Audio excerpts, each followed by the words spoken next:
So the 15-year-olds had to do the drug dealing. Okay. I'm sure there were drugs. I didn't take any drugs, Right. but I'm sure that somebody was probably smoking that, what we called grass back then, right? A wacky tobacco. But that was one of the songs I remember. That's one of the greatest disco tunes of all time, if you ask me. Boogie Woogie Christmas. Man, what's wrong with that? Okay. You got a Christmas tune you want to play, right? Yeah, I do. Oh, here comes Ed. Ed's got something to say about it, right? Ed's delivering coffee. Oh, he's just Thank bringing Ed. coffee. I thought you were going to come and talk disco with us. I just brewed the coffee. I brought Dick a couple cupcakes. Oh, Dick a couple cupcakes Yes, earlier. Oh, there I you said go. that clearly. All right, well, let's take care of a little business. If you're looking for a used car, Time Auto, Tyme Auto in Plymouth, 734-455-5566. That's 734-455-5566. Get yourself a good used car and save the mileage on your new one. Yeah.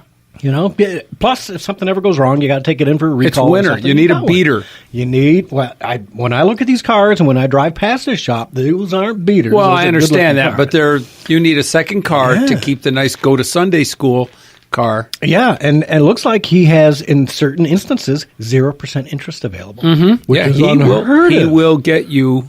He will get you in, depending on, regardless of your credit. Yeah. He will get you in a car. Yeah, so that's awesome. All right, so Time Auto, 734-455-5566. 5566. Okay, so Walter's been waiting patiently and wants to talk about Mitch McConnell, and poor Mitch. Welcome to the show, Walter. Hey, guys. Hey, man. Let me ask you a question. I got a couple of questions. First of all, why in the world you guys only get an hour, and we got to deal with you, corn chip eating Hewitt, for 3 hours? Okay. That's right. That's right. I said it. Sounds Only like if you don't listen to Gruber. That's right, I said it again. Sounds like he chewing on corn chips every time he talks. I'll say this about Hewitt. I listen to Hewitt because in the morning when my wife likes to listen to Hewitt, and I'll listen to him. But the man talks too fast. And he just can't hear anything he's saying because he talks too fast. And he's one of the most self-promoting people I've ever seen on this planet. Wow. And you notice when he starts messing up, he don't let no calls come in so they can rebuke him to put him back in his place. But anyway, yeah, he doesn't take calls like Bennett did. You on there. But get down to serious business. I got a question for you guys. A comment first about the 5-point-something billion. Yeah. You know the Democrats don't want to give away their baby murdering money. Exactly. Abortion. Right? They want to give it. That's more important to them. That's their number one agenda. Yeah. You know, one of the arguments I get from a friend of mine who's against the wall and against Trump and everything else is, he goes, we need those people, these immigrants, to pick our crops and do these menial jobs that Americans won't take.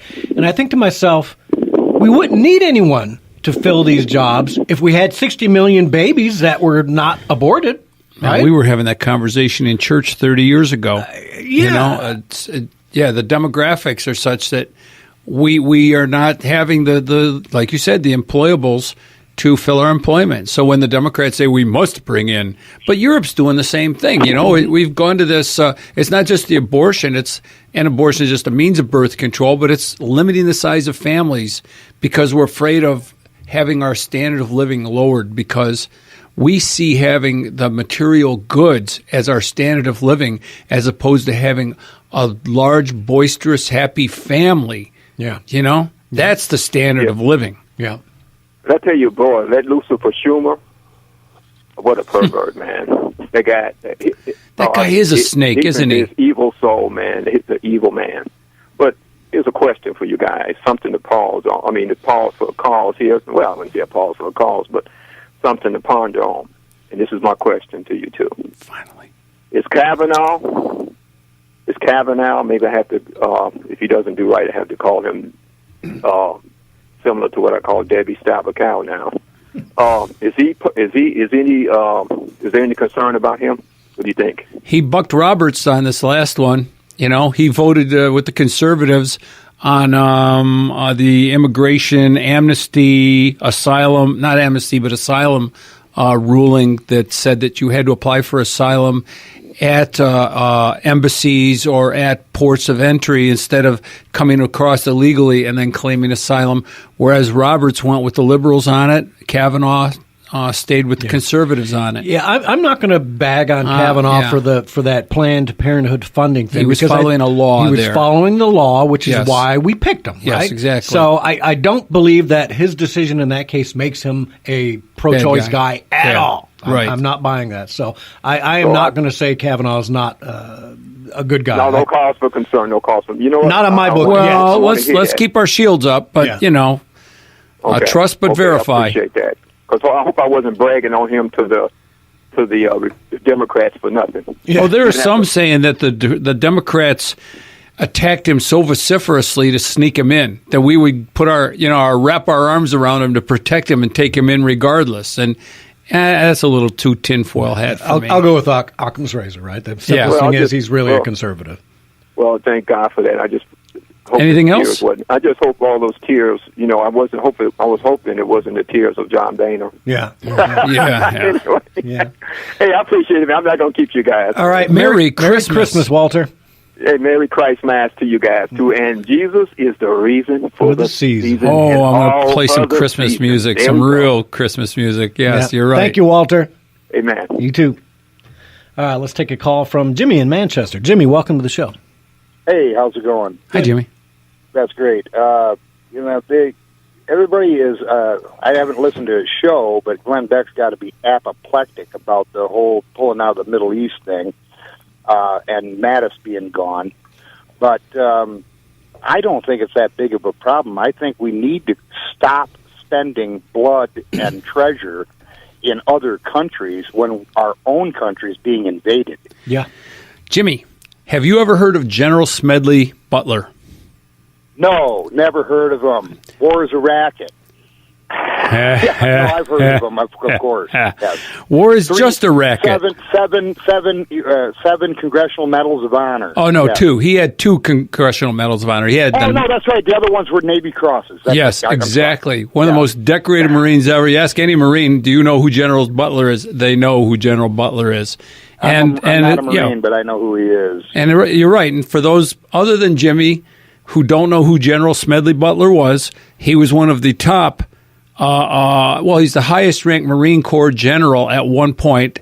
You couldn't, in other words, he had every rank between junior lieutenant and major general in the Marine Corps, and then he retired, and he told Congress this. He says, "War is just a racket. I believe in adequate defense at the coastline and nothing else. If a nation comes over here to fight, then we'll fight. The trouble with America is that when the dollar only earns 6% over here, then it gets restless and goes overseas to get 100%. Then the flag follows the dollar and the soldiers follow the flag. I wouldn't go to war again as I have done to protect some lousy investment of the bankers. There are only 2 things we should fight for. One is the defense of our homes, and the other is the Bill of Rights. War for any other reason is simply a racket." And then he goes on, he says more, and folks, look this up. I'm not going to read the whole thing to you, but at the end he says, "During those years, I had, as the boys in the back room would say, a swell racket. Looking back on it, I feel I could have given Al Capone a few hints. The best he could do was operate his racket in 3 districts. I operated on 3 continents." Wow. Yeah. Wow. And then there's more, and I hope to get into more about Smedley Butler next week, tell you the truth. Yeah, I'd love to, because I've read some interesting stuff on that, too. That is, I've read that many times. I think it was an essay or a speech. It was a speech and an essay, both. He gave it as a speech to Congress, and then it's a 4-chapter essay. It's all available online, folks. You can Google it. Smedley Butler. Yep. Yeah. Oh yeah, he was a very smart man, and he ran for United States Senate, if I'm not mistaken, and died mysteriously. Oh no, he died of cancer. I'm not sure it was mysterious, but he did run for office.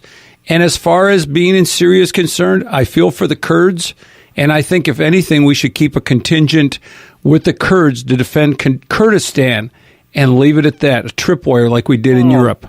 Right, because we owe them weapons. I mean, we're good at that, except to our own people. Mm-hmm. Exactly. What else you got, Jimmy? Well, what do you think about Trump pardoning Flynn and then making him Secretary of Defense? Flynn lied to Pence. Flynn lied to Pence. That's why they fired Flynn. I've almost forgotten that at times. He lied to Pence, and that's why he was fired. So I don't see them taking him on having, you know what I'm saying? Pardon me? It was a joke. Yeah, I don't. The line to Pence was a joke? No. He's saying his question was it was a joke. My statement. Oh, I'm sorry. He's Excuse not going to pardon Flynn and then make him. I mean, that's ridiculous. Well, I hope he pardons Flynn. Yeah, I wish he would. Right up preemptory. I don't think he did what. I don't think he got Flynn doing what. Process crime to the FBI. Well, for those who are confused about the discussion, Flint lied to the FBI. People say he lied to the FBI. They self-admitted lied, and that's only because he pled guilty to it in court when they were holding him hostage by extortion. He was extorted by the Mueller team into pleading guilty. So if that's admitting that he was a liar, when the FBI memos say he didn't lie, yes, and the transcripts I think say when they ask him if he remembers saying, he says, "You have the transcripts. Yes, you have everything you need." Why he didn't just say, "Read the transcripts. You've got a better memory than I do." Why he didn't say, "I refuse to answer on the grounds that it may tend to incriminate"? Why didn't they Mirandize him? They should have. Exactly. Yeah. And I've been questioned by the FBI, and that's one of the first things they tell you is that if you tell them anything that's untrue, it's a process crime. It's a felony. 5 years. Yep. Just like that. Hey, Jimmy, what'd you do? Mistaken about a day. Hey, Jimmy, what'd you do? What'd you do? I want to know. What do they want to know? No, what did you do? What'd you do? The FBI was after you. I was involved in the Utari case, so okay. I was questioned by them, and I went and talked to a lawyer first, obviously. Smart man. And they told me, anything. If you tell them be vague. If you don't know the exact dates and things like that, don't let them trap you into that. Yeah. Whatever you do, good. Yeah. If you say something happened on a Saturday and it was actually a Sunday, that's a lie. Yeah. That 5-year felony. And it's all it is it's just a process crime. And they say, okay, we got you. You say this that we want to hear, or we're going to nail you for this. Unless it's about you bleaching your hard drives or destroying them with hammers or actually having email on your system, then it's okay. Or being Hillary Clinton in general, you can get away with it. Well, if you're friends with the FBI and they owe you, that's a little different. I didn't have that kind of insider trading with them at all. That's why you're one of us. I'm just like the rest of them. You're just one of us, Jimmy, a nobody. All right, thanks, Jimmy. I appreciate it. Merry Christmas to you. Yeah, Merry Christmas to you. All right. And happy holidays for all of those people that don't like Merry Christmas. And, so they don't feel left out. All right. Well, thanks, Jimmy. Appreciate it. And Kwanzaa, too. Don't forget Kwanzaa. Kwanzaa, all of that. Yeah. And Hanukkah. That's over, passed, but we can still talk about it, I guess. Yeah. All right, Jimmy. Have a great one. We'll hear from you again. Yeah. Bye. Take care. Let's take a call from Todd in Whitmore Lake. Todd, welcome to the show. What's up, fellas? What's going on? Merry Christmas. You tell us. Merry Christmas, and for Jimmy, it's he got it wrong. It's Festivus for the rest of us. There you go. I forgot about it. What's your grievance? My grievance? You got to hold the poll and give us a grievance. You got to hold the Festivus poll. Yeah.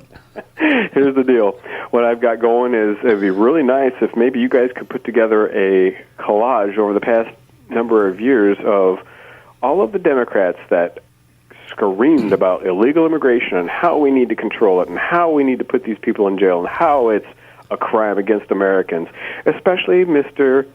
Crocodile Tears Schumer. Yeah, as a matter of fact, so Derek, maybe across the aisle here, you can Google up, because I swear I've seen the videos that already on YouTube that are the collage, exactly, the audio collage. Maybe you can find one. And Obama, we'll Schumer, Pelosi, the whole crowd. Yep. Yeah, because they all fundraising. They were all fundraising. All for it. All with it, supported immigration control, border control until now when Trump's the guy. And they know, you know what it is? They're scared to death of what's going to be found out about them. Oh, yeah. I'm not, you can call me tinfoil if you want. There is so much dirt there in D.C. On both sides of the aisle. This Jeff Flake, the rest of these Republicans that are never Trumpers, and the Democrats are all guilty of something, folks. That's what you got to remember. They're guilty and they're hiding something, and they want to get rid of Trump before he exposes it. That's the key, and that's what's happening here. Exactly, and I believe that with the negotiating skills and the 1-2 punch gotcha, they won't see it coming, and then they'll step in it. Yeah. And it'll be able to be turned around on them for whatever egregious thing that they have committed against the America and Americans. Yep, absolutely. Absolutely. All right, happy Festivus, Todd. Hey, thanks. All right. Take care. Merry Christmas. Take care. Merry Christmas.